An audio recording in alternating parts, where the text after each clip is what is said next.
One of the most important lessons that we learn from Peter's denial of Jesus is that the greatest saints, no matter how seemingly holy and how much they appear to walk closely with Jesus, have the potential to fall at any moment. None of us should think more highly of ourselves than we ought, but always with sober judgment. We cannot carefully and attentively read the gospel accounts of Peter's denial of Christ without seeing the warning to keep watch over ourselves and take heed lest we fall. But at the same time, we cannot leave these accounts without a greater sense of the amazing love, care, and tenderness that our Lord offers to each repentant sinner who returns to him.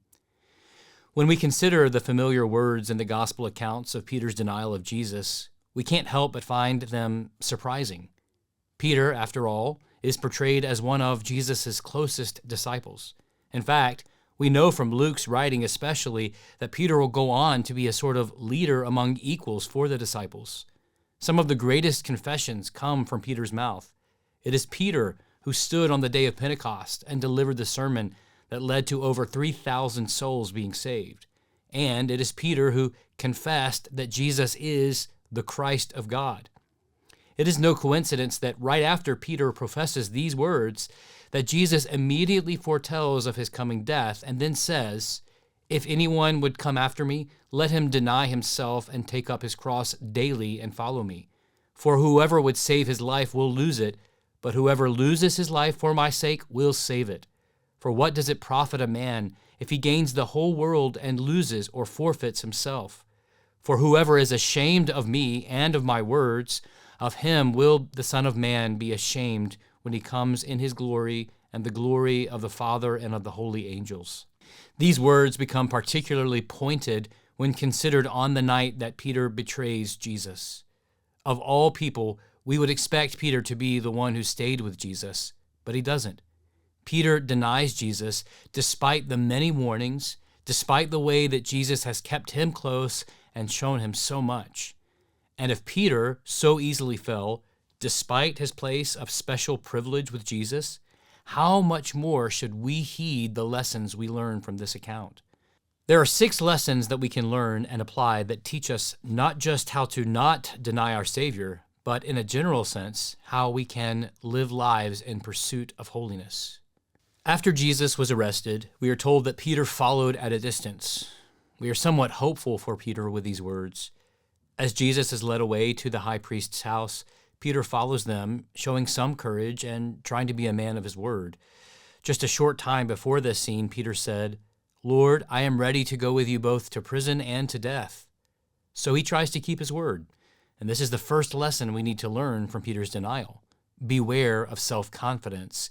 It is a great snare. It's probably true that the way we feel about Peter may also be the way he felt about himself. He should be the strongest and able to withstand the temptations more than any of the other disciples because of the boldness we have seen in him before. But notice, even in Luke's subtle words, we already see his confidence beginning to waver because he followed at a distance. Self-confidence is always rooted in pride. It is antithetical to the gospel. We can never trust ourselves. It is also no coincidence that right before Peter's confident assertion that he was ready to go to prison and die with Jesus, despite Jesus' warning that Satan demanded to have him, he was arguing with the other apostles about who was the greatest. Our pride knows no limits. Self-confidence and pride are the root sins, and for Peter, they are the cause of his other problems. The second lesson we learned from Peter was that his self-confident pride caused him to fail to pray. Remember what happened just before Jesus was arrested. The disciples were in the Garden of Gethsemane with Jesus. He went to pray as was his custom, and he left them with instructions to do the same. If the Son of God needed to continuously pray, how much more do we need to constantly pray? But remember what Jesus told him. Pray that you may not enter into temptation. The spirit is indeed willing, but the flesh is weak. The purpose for Jesus' instruction to them was so that they might keep watch over themselves. But Peter and the others could not pray, or at least would not. They kept falling asleep for sorrow. There were likely many reasons for their sorrow, but could one of those reasons possibly have been rooted in self-pity, just another form of pride? And Peter was confident that he was ready to go all the way to death with Jesus, so he did not feel a great need for dependence on his master. Let us not be like Peter and fail to see our constant need for prayer and dependence on Jesus because of our self-confidence or because of self-pity. As we keep moving through the story, we see how Peter's self-confidence and failure then play out. Peter goes to the courtyard where a crowd of hostile opposers of Christ had gathered while he was being detained, and he sits down with them around a fire. At face value, this does seem brave, but what Peter was really hoping was that he could find out what was going on without being noticed. He thought that he could be in the midst of this crowd of evildoers and that it would not affect him. Here, yet again, is another display of his overt self-confidence, and it is the next warning that we should take from Peter's actions. None of us can mingle with bad company and go unharmed. None of us can withstand the strong pull of peer pressure when we go into the world unarmed and self-confident. Peter's self-confident prayerlessness, when put in the wrong environment, caused him to crumble under the slightest pressure, and that's the fourth lesson. As Peter is warming himself by the fire, a young servant girl recognizes and questions him as one of Jesus' companions. We can't miss the irony and contrast here. Jesus, who has now been taken into custody, is before the most powerful men in Jerusalem. All the while, Peter is safely down in the courtyard, sitting at a fire, keeping himself warm from the slight discomfort of the cool night air, when he is questioned by a harmless young girl. And how does he respond? He immediately becomes defensive and denies even knowing Jesus. With one short sentence, all of Peter's self-confidence and artificial courage are exposed. He immediately caves when the smallest amount of pressure is placed upon him. Peter had not yet learned how bad he really was and how desperately he needed to abide in his Savior. Then, the final lesson of warning we learn from Peter's denial is this: once we give into temptation, we will spiral quickly downward and out of control if we do not turn quickly in repentance. Within a short period, Peter goes on, just as Jesus predicted, to deny him 2 more times, each with greater insistence. And this is the way of sin.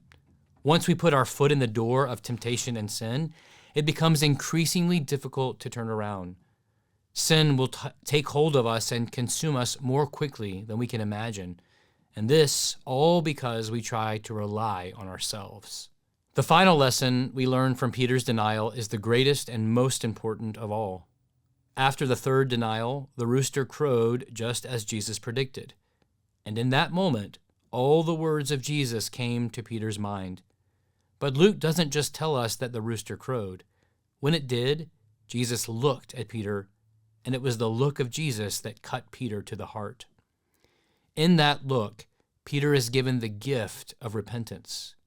Even though Satan had demanded to have Peter, it was impossible. Jesus wouldn't allow it. But it wasn't because of Peter's self-worth or his amazing abilities.